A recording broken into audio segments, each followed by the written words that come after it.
Well, hello there. Rick Mercer here. Today we're diving headfirst into a question that's probably crossed your mind. What if, just imagine, some US states decided to pack their bags, grab their passports, and say, "Hey Canada, got room for a few more?" It sounds like something out of a movie, doesn't it? A friendly, polite takeover, if you will. But stick with me. We're going to explore this wild idea. Think of it as a grand thought experiment, a journey into the possible, or perhaps the delightfully improbable. It's a big continent, after all. Lots of room to stretch out. Now I know what you're thinking. Rick, have you been spending too much time in a canoe without a hat? And maybe you're right. But stranger things have happened. People move, borders, well, they've changed before, haven't they? This isn't about politics, not really, it's about people. It's about culture. It's about imagining a slightly different map of North America. One where maybe the lines are just a little bit blurrier. A place where you could drive south for a vacation and still need your loonies for the parking meter. Wouldn't that be something? A truly continental adventure. Think of the possibilities. Imagine the road trips. Picture the new national parks we could explore together. The conversations we'd have. The sheer, unadulterated fun of figuring it all out. So buckle up, because we're going on an imaginary journey. A journey north or maybe just next door, depending on where you're starting from. Let's talk about our American neighbors. Specifically those fine folks living right next door. States like Maine, Vermont, and New Hampshire. They already feel a bit Canadian, don't they? They love their flannel shirts, they know how to handle a snowstorm, and they appreciate a good, sturdy pair of boots. You can practically smell the pine trees and hear the loons calling from here. These aren't just lines on a map, they're communities. People who wave at each other across the border. People who probably borrow a cup of sugar or maybe some maple syrup from time to time. It's a natural fit, you might say. Then you've got states like Washington and Minnesota. They understand our obsession with good coffee. They get the whole outdoorsy lifestyle thing. Hiking, kayaking, skiing, it's in their blood, just like it's in ours.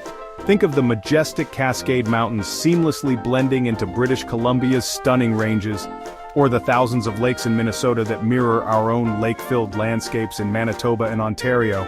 It's like looking in a slightly different but equally adventurous mirror. These are places where a Canadian traveler already feels pretty darn at home. You could almost forget which side of the border you're on if it weren't for the different flags. And Alaska. Well, Alaska is practically Canada's attic. It's vast, it's wild, and it's breathtakingly beautiful. So, why would any US state even consider waving the maple leaf? Well, let's put on our thinking toques for a moment. It's not about running away from something, it's more like being drawn towards something appealing, like the smell of bacon and pancakes on a Saturday morning. Canada has a certain charm, you know? A reputation for being, well, nice. And maybe, just maybe, some folks find that pretty attractive. A little more politeness, a little less shouting, sounds good, doesn't it? A calm port in a sometimes stormy world, that's a powerful draw. Then there's the whole healthcare thing. Now, I'm not going to get into the nitty-gritty. But let's just say the idea of everyone having access to doctors and hospitals without worrying about going broke is a popular one. It's like a national safety net, made of kindness and actual medical supplies. For some, that peace of mind could be a game changer. Imagine not having to choose between your health and your savings. That's a quality of life improvement that many people dream about. It's a big part of the Canadian identity, and it's something we're pretty proud of, eh? Let's not forget the stunning natural beauty. Imagine the cultural explosion. It wouldn't be about one culture swallowing another, it would be a glorious mashup. Hollywood glamour meeting Halifax's charm, Seattle's coffee culture with Montreal's flair, the best potluck dinner ever, more music, more art, more everything. Section 5, more than just moose and mountains, an economic bonanza. Now, let's talk loonies and cents. Or maybe dollars and cents. If US states joined Canada, the economic landscape could get a real shakeup. In a good way, mostly. Think about the trade. Suddenly a whole bunch of internal borders disappear. Goods and services could flow more freely. It'd be like taking down a road closed sign on a major highway. Businesses in the newly Canadian states would have easier access to Canadian markets, and vice versa. That means more customers, more opportunities, and potentially more jobs on both sides of the former line. It's an economic win-win potentially. Imagine the tourism boom. People would be curious. What's it like in New Maine, Canada? Or, let's take a trip to sunny southern Alberta, formerly Montana. The possibilities for new travel itineraries would be endless. We could market ourselves as an even bigger, more diverse destination. From the sunny beaches of a hypothetical Canadian California to the rugged coasts of Newfoundland. It would be a travel agent's dream. More visitors mean more money flowing into local communities, supporting small businesses, and showcasing the incredible variety our expanded nation would offer. Get your cameras ready, folks. Resource sharing could also be a big plus. Some American states are rich in certain resources, and Canada has its own abundance. Section 6. Checking in healthcare, happiness, and a whole lot of hockey. Let's talk about the social side of things. One of the biggest draws for some might be Canada's approach to healthcare. Imagine a system where you don't have to think twice about going to the doctor, where your health is a right, not a privilege tied to your job or your bank account. For new states joining the Canadian family, this could mean a profound shift. Less stress about medical bills, more focus on staying healthy and enjoying life. It's a system built on caring for one another, and that's a pretty powerful foundation for any society. It's like having a really good comprehensive insurance policy for everyone. Then there's the general vibe. Canadians are often described as polite, perhaps a bit reserved, but generally happy campers. There's a strong sense of community in many parts of Canada. People look out for each other. We value things like work-life balance and spending time outdoors. Integrating new states could mean sharing these values more widely. Imagine more community potlucks, more neighborhood cleanup days, more people just generally being good to one another. It's not a magic formula, but a focus on collective well-being can make a big difference in everyday happiness. More smiles, fewer frowns. Section 7. Your new backyard unforgettable road trips in an expanded Canada. Alright, travel bugs, this section is for you. Picture this. Your favorite US states are now part of Canada. What does that mean for your vacation plans? It means your backyard just got a whole lot bigger and even more exciting. Imagine driving from the rocky coast of a Canadian Maine, all the way up through Quebec into Ontario, and then westward, perhaps visiting the newly Canadian state of Minnesota, with its 10,000 lakes now officially part of our watery wonderland. The road trip possibilities would be absolutely epic. No need for a passport for that leg of the journey anymore.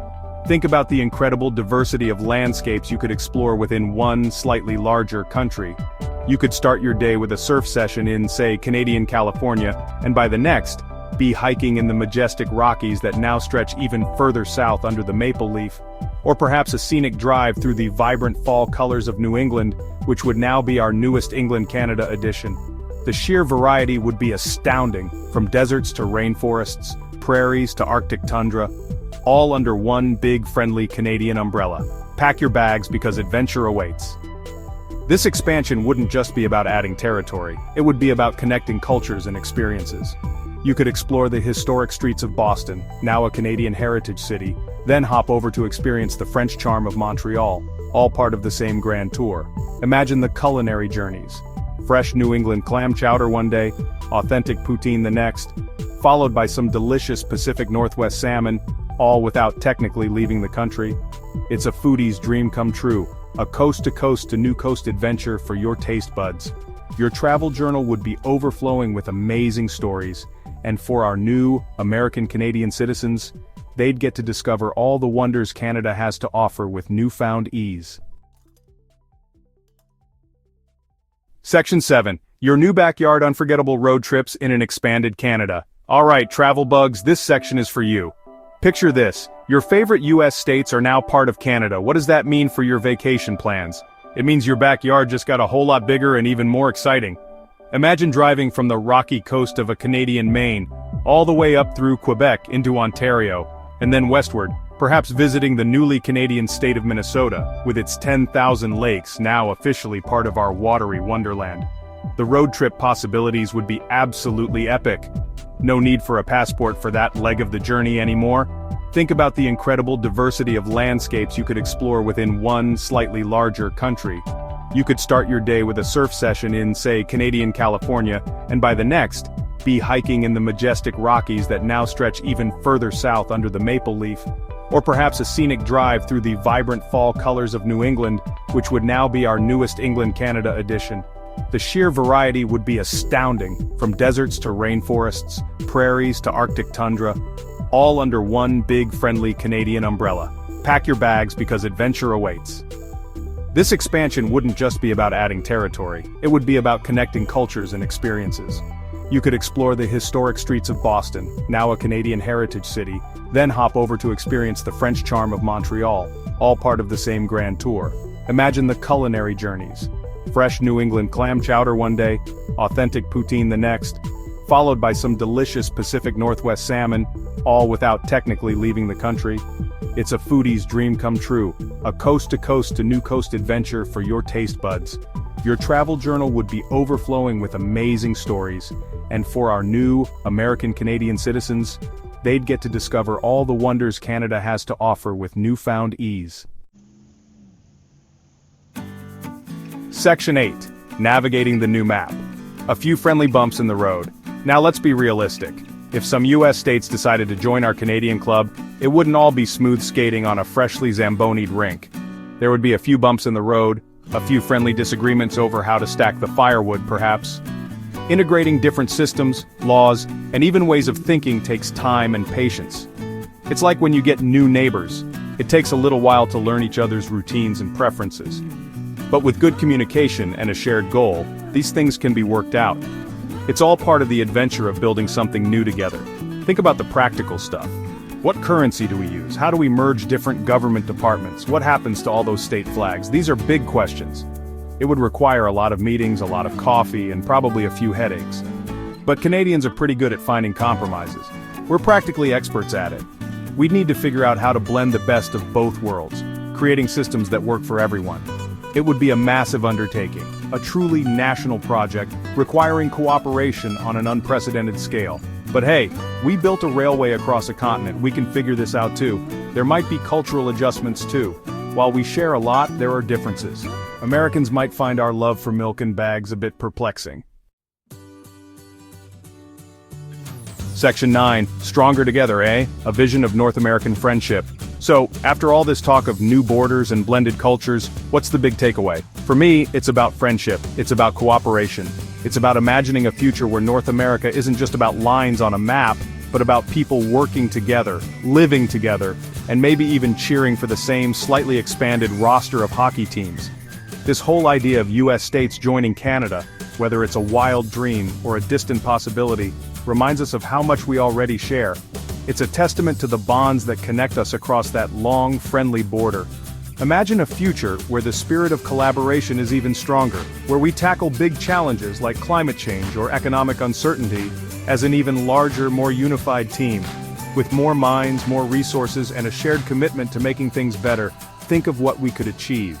It's an inspiring vision, isn't it? A continent working in harmony, celebrating its diversity, and building a brighter future for everyone. That's the kind of neighborhood I'd want to live in. A place where everyone feels welcome, and everyone has a voice. That's the dream. This isn't about erasing identities, it's about enriching them. American culture is vibrant and influential. Canadian culture has its own unique charm and resilience. Bringing parts of them together wouldn't diminish either one. It would create something new and exciting. A mosaic of traditions, ideas, and dreams.